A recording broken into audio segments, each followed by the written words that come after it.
Salve, salve família! Professor Natanael Farias, o Bruxo. Hoje vamos falar sobre introdução. Já vamos começar a produzir de forma mais ou menos, tá ligado? Não posso dizer que a gente já vai começar a produzir aquele speak, porque eu ia estar mentindo, tá? Já que aqui a gente está abordando uma introdução de forma simples, tá ligado? O que você pode fazer na introdução? Como você pode começar uma introdução, tá ligado? Esses tipos de paradas aí, beleza? Então, sem mais delongas, que eu não quero enrolar muito, tá ligado? Bora pro vídeo. Olha só, família, vamos lá. Vamos logo pegar a visão da introdução. Eu podia falar pra caramba, mas então por que foi que eu escrevi isso, né? Porque eu quero ler. Então vamos lá, olha só. A clareza, família, clareza. Eu tenho que ser claro. Então, tipo, primeira ideia já foi me dada. A clareza é a principal forma de introduzir um texto dissertativo argumentativo. É a partir dela que o leitor terá a noção do que será apresentado em seguida. Quando eu falo em seguida, eu falo dos parágrafos de desenvolvimento. Desenvolvimento 1, desenvolvimento 2, que são os meus problemas argumentativos, e a minha conclusão, que é a forma como eu posso resolver os meus problemas. Então, para início de conversa, mano, a clareza é a parte mais importante da redação. Porque aqui o meu leitor ele vai ter uma noção. O que esse cara tá falando? O que esse cara quer falar? Justamente por isso eu tenho que ser muito simples e objetivo na minha introdução. Simples e objetivo. Guarda na cabeça essa informação aí, tá? O tema ou temática deve ser apresentado já na primeira fase, ó. Primeira fase. Primeira fase não é primeira frase, é primeira fase. Que fase é essa? Introdução, a primeira fase. Tá beleza? Só que esse tema ele não vai ser, por exemplo, o seu tema é preconceito linguístico, tá ligado?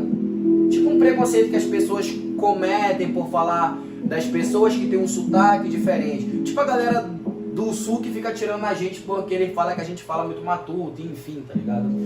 Então, tipo, quando eu falo que eu quero que seja apresentado na primeira fase, eu não vou estar escrevendo meu texto na introdução, eu vou dizer assim, ó, o problema do preconceito linguístico, ou então, o preconceito linguístico no Brasil, a não ser que seja uma definição, tá ligado? Eu não posso começar assim de maneira alguma, porque eu tenho que apresentar o meu tema na primeira fase, que é na introdução, não na primeira frase, e não colocar a frase que está referente ao meu tema. Ou seja, se o meu tema é o aborto como crime, eu não posso na primeira linha dizer o aborto como crime é um tema muito polêmico. Eu já estou jogando meu tema de cara, tá ligado? Eu nunca posso fazer isso. Eu nunca posso soltar o meu tema assim, de forma que o leitor, que é o meu corretor de redação, leia e fala assim, caraca, o cara não teve nem o grau instrutivo para poder trocar as palavras com sinônimos. Ele colocou a frase do jeito que ela é. Que moleque burro, hein? Deve ser bem aluno dos outros caras, né? Porque do bruxo não é, o cara é da legal. Os alunos são que eles piquem lá. Então, para continuar. Primeira fase, mas não com a frase apresentada, como eu falei anteriormente, mas sim deixando sempre subentendido que aquela produção segue a temática que está sendo abordada.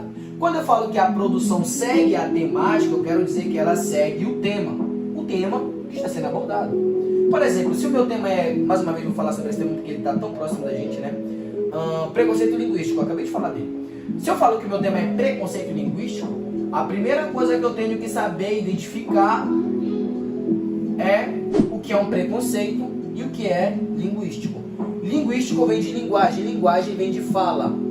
Preconceito vem de um conceito antecipado de alguma coisa. Então eu tenho conceitos antecipados de uma linguagem que eu desconheço ou que eu subjugo ou preconceituo porque justamente eu não conheço.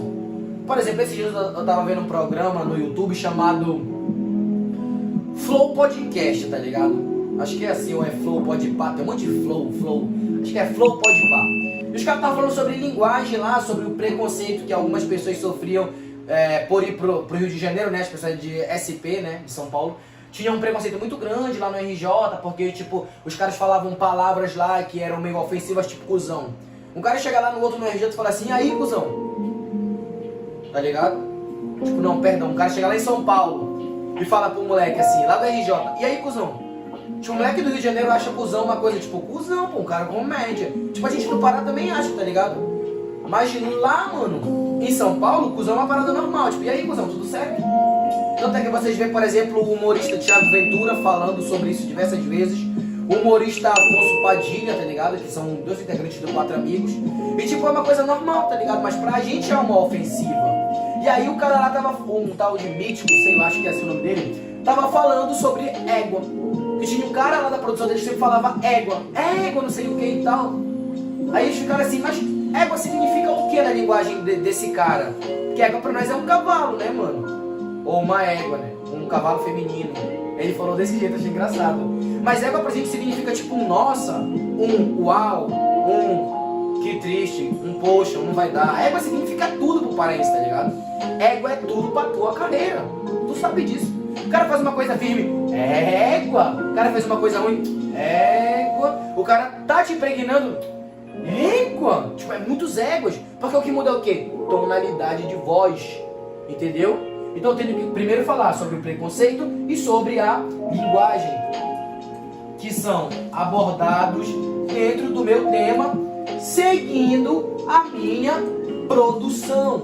Só que eu tenho que deixar sempre subentendido. Eu não posso jogar um preconceito, mas não. Um conceito antecipado. Quando o cara lê, ele vai entender que um conceito antecipado é um preconceito. Quando eu falo sobre fala, o cara vai entender que fala faz parte de uma linguagem. Linguagem faz parte de um léxico. Léxico faz parte da linguística, que faz parte do diálogo, tá ligado? Então tem que tomar um pouco de cuidado com relação a isso aí. Mas é bom você iniciar a sua redação sempre com essas ideias assim, tá ligado? De abordar alguns conceitos bons logo na primeira frase. Para tanto, vou te dar algumas dicas. 4 dicas para ser mais exato, tá ligado? Elas são simples e objetivas, tá? Não posso demorar nelas, senão eu vou demorar muito na próxima parte, que é uma parte que eu quero falar bastante. Olha só, a primeira. Usar palavras que nomeiam ideias e conceitos. Essa aqui é uma principal, tá ligado? É igual eu te falei.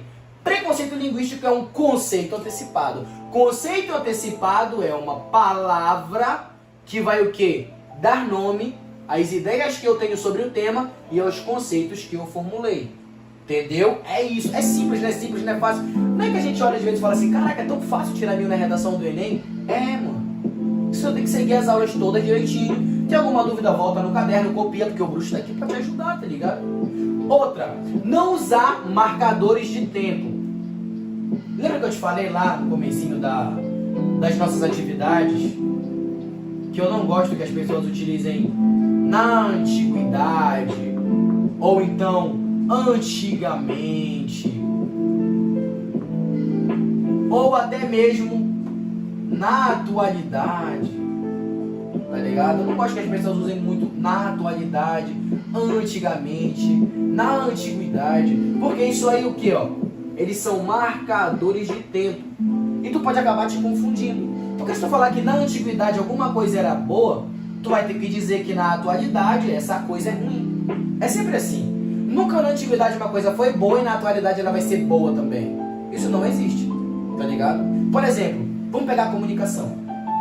Muitas pessoas falam que a comunicação na antiguidade era muito ruim, porque era por meio de cartas, era a cavalo, no Harry Potter era por coruja, tá ligado? E aí só quem é Harry Potteriano vai gostar dessa referência aí, que é Lumos. Só que, mano, tem que parar pra pensar o seguinte, pô. Na atualidade as informações elas foram tão rápidas pro ser humano que ela começou a trazer ansiedade ruim, tá ligado? Porque tem 2 tipos de ansiedade, já expliquei isso aqui. Uma ansiedade ruim. Então eu te pergunto, será que na antiguidade a comunicação era realmente ruim, como a galera fala? Porque a galera não tinha tanta doença mental como tem hoje, tá ligado? Tanto é que a psicanálise de Freud já foi começar a se desenvolver lá pelo finalzinho de 80 pra 90, tá ligado? Vamos pensar, pô. Então será que lá no século XII, lá no século XI, lá no século X, quando tinha cartas e manuscritos, será que a linguagem realmente era ruim? Porque as palavras rebuscadas que nós usamos hoje vem tudo do século XII. Os teóricos que nós usamos na redação, que são os mais fodas, Nietzsche, Freud, Schopenhauer, Foucault, não são nenhum atualizado. Não são nenhum agora da nossa era contemporânea. Não adianta falar que eles são, porque eles não são, pô. Eles são lá de 1700 e um trocado, 1800 e um trocado, mas eles são de 1900 e um trocado, tá ligado? Eles são da década de 90. Eles são da década de tá ligado? Antigamente. Eu não gosto muito de falar sobre isso porque eu não sou professor de história nem de filosofia. Mas eu tenho que discorrer. Uma hora eu vou falar sobre isso, mas eu não quero agora. Então, cuidado com os marcadores de tempo, tá? Olha só. Outra. Encadear as ideias.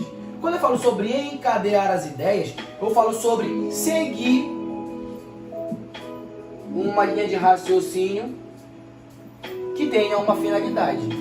Eu saí aqui da minha introdução, ó, passei pelos desenvolvimentos, cheguei na conclusão e eu voltei para minha introdução, tá? Ah, mas tem 5 bolas aqui, ó, 1, 2, 3, 4, 5, eu só tenho 4 parágrafos. Você tem um título.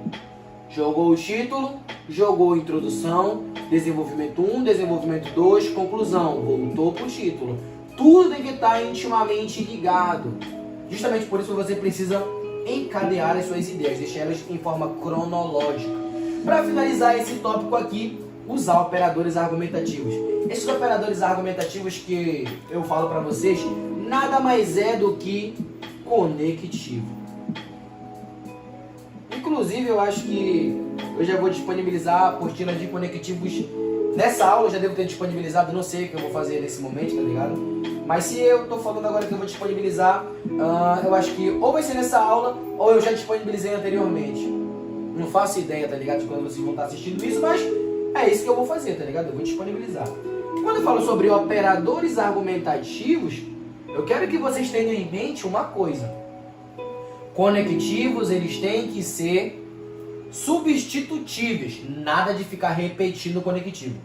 Usou pois na introdução, não tem por que usar pois no desenvolvimento 1, no desenvolvimento 2 e na conclusão. Usou pois, vai utilizar o quê? Mas, porém, contudo, é por isso que eu vou disponibilizar para vocês vários e vários operadores argumentativos aí, tá ligado? Vários conectivos bons para vocês estarem deixando o texto de vocês de forma impecável. Eu acho que a maioria de vocês não sabe, tá ligado? Porque a maioria de vocês não foram meus alunos, mas se eu tiver mais de 12 conectivos na redação, eu ganho 100 pontos.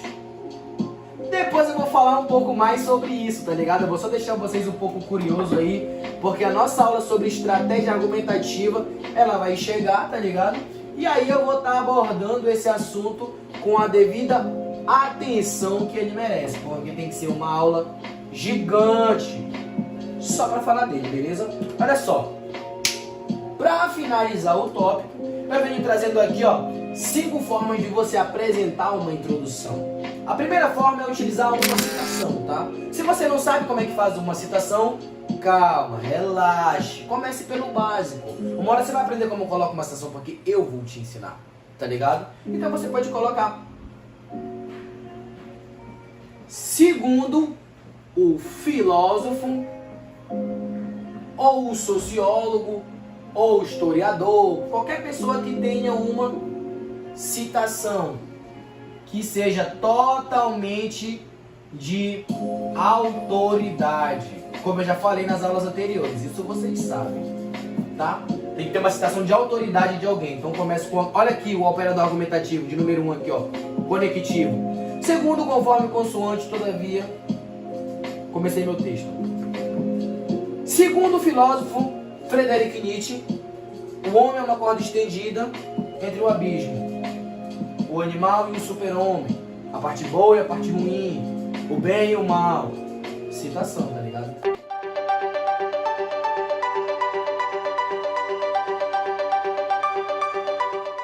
Definição. Definição é uma das paradas que eu gosto de abordar, tá ligado? Inclusive isso aqui vai estar tudo no material de vocês de forma bem exemplificada, tá? Eu tô só explicando aqui de uma forma bem resumida, para não ficar também um vídeo muito chato, muito longo e muito grande. A definição, ela acontece quando você ousa definir o conceito de alguma coisa. Como isso acontece? Você vai começar aqui, ó. O dicionário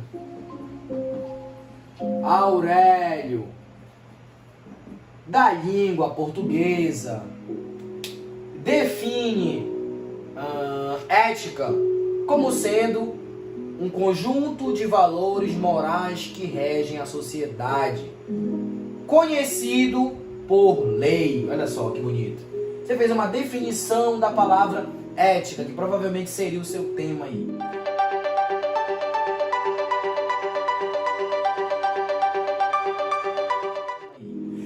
Exemplificação. Com exemplificação eu vou exemplificar. Por exemplo, quando eu digo segundo a Constituição Federal. Olha só, quando eu falo segundo a Constituição Federal, eu quero exemplificar. Vou dizer aqui que eu tenho um direito e exemplificar esse direito. Segundo a Constituição Federal, no artigo 5º, todos são iguais perante a lei. Olha só, eu exemplifiquei que eu, como aquele cara que está morando na rua, como aquele cara que é rico, nós temos a mesma lei independente do nosso poder aquisitivo ou financeiro, porque a Constituição diz que todos somos iguais perante a ela, tá ligado?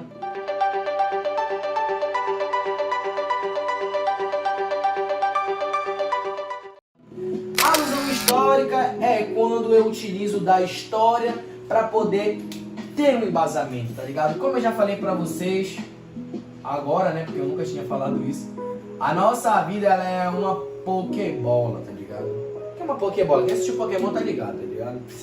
Joga lá e o bicho vai e evolui. É assim que acontece. A nossa vida ela é uma constante evolução. Quando eu falo de alusão histórica, eu quero dizer que tudo que já aconteceu hoje, aconteceu posteriormente também, tá ligado? Você poderia colocar assim, ó, historicamente falando, vírgula, olha só, a peste negra ou peste bubônica dizimou grande parcela da população no século 30. Medida semeada hoje e comparada ilustrativamente com o fenômeno do coronavírus. Ó, tá ligado? O tempo da peste negra ou peste bubônica, ela matou tantas pessoas quanto o coronavírus. E as duas foram uma peste, tá ligado?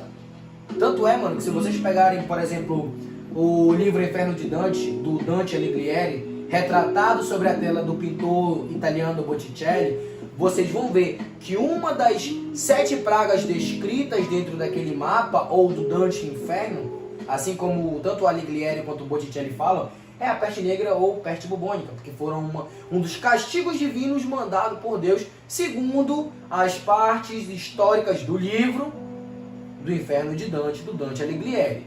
Tá beleza? Não vamos dizer, foi então o seguinte, foi a peste bubônica que foi mandada por Deus. Não. Um cara aí que falou que foi mandada por Deus, escreveu e a galera foi e leu, tá ligado? Não quer dizer que tudo que você escreve tem que ser real. Mas você tem que convencer o seu leitor, né? Justamente pelo fato da coesão e da coerência. Ele só escreveu e jogou lá. Acredita quem quiser, tá ligado? Tanto é que é uma leitura de obra ficcional. Beleza? Então isso seria uma parte de uma alusão histórica.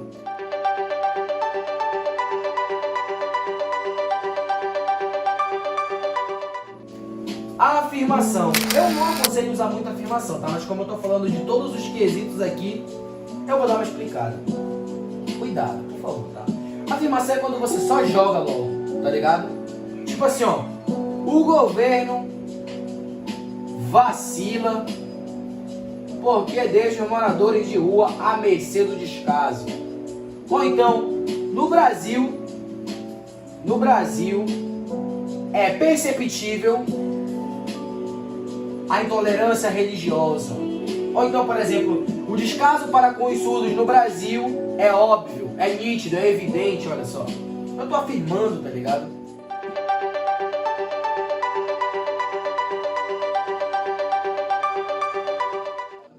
Então tenho 5 formas de iniciar uma redação através de uma introdução.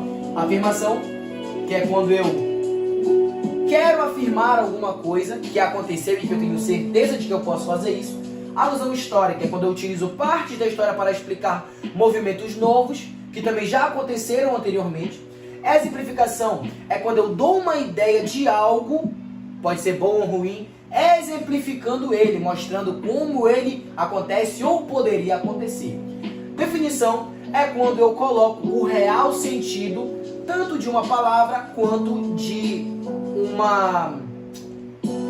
um conceito, de uma opinião formada. E citação é quando eu utilizo uma frase já tá doido, uma frase de alguém com autoridade para falar de determinado assunto, como Nietzsche, Freud, Heidegger, Foucault, Schopenhauer, Hannah, Frida e por aí sucessivamente, tá ligado? Então a aula de hoje sobre introdução é essa, rapaziada. Espero muito que vocês tenham gostado. Não se preocupe porque esse material vai estar totalmente disponível pra vocês. Fechou? É nóis, hein? É o Bruxo. Tamo junto e bora pro próximo vídeo.